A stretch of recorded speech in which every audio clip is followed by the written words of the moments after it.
What is up, guys? In this video I'm going to talk to you about 5 creative b-roll shot ideas that you guys can try and use now to keep your b-roll sections interesting and fresh and new.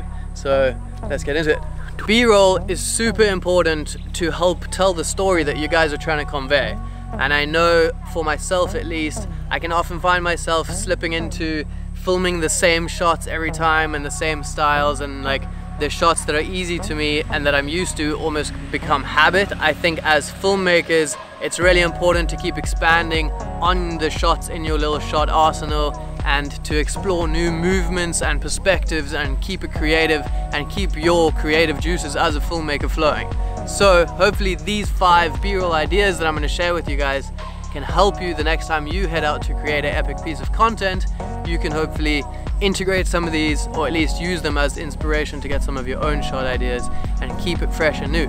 So let's get into the first shot. Shot number 1, the first shot that we're talking about, is definitely one of my favorites out of all of these, and it is the reveal shot. So this shot is super powerful if you do it in the right way. And what I mean by a reveal shot is to have your camera kind of behind something, whether it's some foreground like a bush or a tree or a rock or whatever it might be, and you do a slow, smooth movement with your camera, slowly pushing out, and you reveal your subject. Maybe that's a person or a waterfall or whatever it might be. I feel like this shot is really powerful if you do it in the right way, and it keeps the attention of the viewer because they're not sure what is going to be revealed. So there's a little bit of an anticipation to what you're going to show them. Some of my favorite ways to do this are to open sequences or scenes. So right at the beginning of the video you can be showing one thing and slowly to reveal your subject, and that can be like your opening shot. Another way that I really like to use this technique is with a drone. And this is probably one of the most common drone shots that I do just because of how awesome it always looks. You can fly your drone forward or something, and you can block out a view or a landscape or a subject or whatever the thing is that you're going to reveal. You can use like a whole mountain or a tree line or something and reveal that whole thing as your drone flies past it. It's really beautiful. One of my favorite times that I've ever used this technique with my drone was at the beginning of this year in Sri Lanka, and I actually had my drone up in the clouds. And as I flew my drone out of the clouds, I revealed this like really beautiful mountain kind of thing going on. It works so well. Perfect way to start videos, and definitely one of my favorite ways to get b-roll shots. Shot number 2 is kind of 2 shots in one shot. The idea here is that you get a really wide shot of whatever your scene is, and in the next shot you punch into like a macro shot or a really close-up detail shot to reveal something of interest to the viewer. One of my favorite examples of this, and something that I do pretty often, is getting like a big wide shot of a person maybe walking or standing in a cool scenery, and then cut to the next shot of their face or even as close as their eye. My favorite thing about this is you kind of show the whole scene and where the person is, so it gives the viewer a feel for the surroundings and kind of what's going on, and then you cut into that detail and that close-up of the person's face, and it shows the emotion of that person, how they're feeling and everything. You don't only have to do the shot with a person, you can do it with something like, say, getting a big wide shot from your drone or just a wide shot on your camera of a forest or some trees or something, and then your next shot, your cut-in shot, would be like a close-up of some leaves or a detail in the trees or something like that. Another example of this is opening with a big wide shot of the beach, and then your close-up could be like a really detailed shot of a little wave breaking onto the sand or something like that. It really adds a kind of interesting perspective for the viewer. You're showing them a detail that they might not notice in those big wide shots, and it's kind of, you're just painting a better picture for the viewer of what the scene and the surrounding area like kind of feels like and kind of is. And it's also nice how it kind of has a bit of a flow to it, and also introduces not a story but a little bit of a sequence to your b-roll, which is always important. Shot number 3, the third shot, is to pan either up or to pan down onto your subject. This is kind of similar to the reveal shot, but instead of having something blocking out your subject like some sort of foreground thing, what you're going to do with this one is just start maybe looking down into the sand if you're on a beach or something like that, and a slow pan up to reveal your subject. Maybe it's people walking away towards the beach, otherwise you start looking up into the sky and you pan down and reveal the people walking away or whatever it is you're trying to reveal. I really enjoy doing this one on a gimbal because then while you're doing your pan up or down, you can also be moving forward, and it makes the shot so much more dynamic.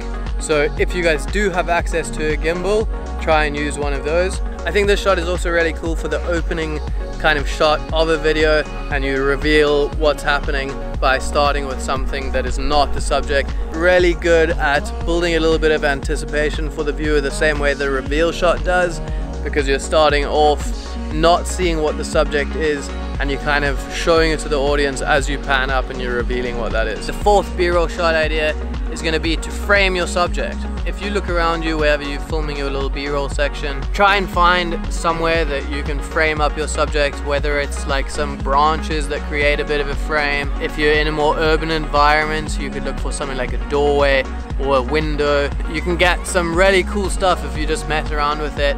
And what I kind of like to do is I'll look for those frames and place my subject really nicely. And the one thing that you can do is get like slow movements going in and like bringing that frame towards you. It creates quite a cool effect. Another one would be to shoot it on a much longer lens, and with the compression of that long lens you can bring that frame and your subject much closer together, but it creates a really nice like 3D effect, and it adds a lot of depth to your shot. And if you use it in the right way, it ends up looking really cool. Just wanted to take a quick minute to shout out the sponsor of this video, which is Skillshare. Skillshare is an online learning community with thousands of courses on like so many different topics to suit everyone. If you guys want to get better at videography or photography, Skillshare is the perfect place to do that. There's so many courses on every single different topic that you guys can think of. Skillshare was also kind enough to give me a link for you guys, which is down in the description. If you use this link, you get 2 free months on Skillshare with no obligations, so you guys can binge watch as much stuff as you want within those 2 free months and improve your videography or photography skills, or any skills for that matter. Whatever you guys are interested in, Skillshare most likely has something on that topic. So check it out, link down below. Thanks again to Skillshare. Shot 5 and final shot idea might come as a surprise to you guys, but it's a static shot. And I think these days especially, people stray away from this. Everyone's talking about how to get movements in your shots and how to do all this crazy stuff with gimbals and everything. But sometimes a really effective shot and a really effective thing to do is just to have no movement at all. I think it's easy to kind of forget about getting just static shots because it almost feels too easy. So maybe people overestimate what you kind of need to be doing, and you're trying to think of all these crazy ideas and like these outrageous like moves and stuff, which I'm sure end up looking really cool a lot of the time. But sometimes just doing that really simple and easy thing of just doing nothing is just as impactful as all of those crazy movements. Another thing that I like about doing a static shot is you're not really hiding any of your composition like flaws in movement. So if you're going to be locking off a shot of the scene that you're shooting, it's going to make you focus a little bit more of your composition and look at your frame a bit more and kind of notice what's in your shot a bit more than just like if you got a shot on a gimbal and you kind of just started over here and move around all in a crazy amount of different places and ways and then hope that you got something cool in it at the end of the shot. This one, you're going to set it up, you're going to look at your frame, you're going to line it up perfectly exactly how you want it, and then hit record, and then it's going to really help with your composition. So that's one of my favorite things about this shot. Next time you guys are shooting, give this one a try. Maybe carry around a tripod or use a little Gorilla Pod, which is one of my favorite ways to do it. It's much easier and you can get creative with it. Hook it on some trees, balance it on a ledge like what I'm doing right now.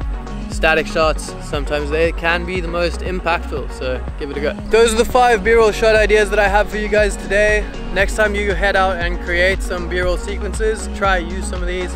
I think one of the most important things about getting B-roll and something to remember is just to try and be creative with it. Don't do the same shots that you do every single time.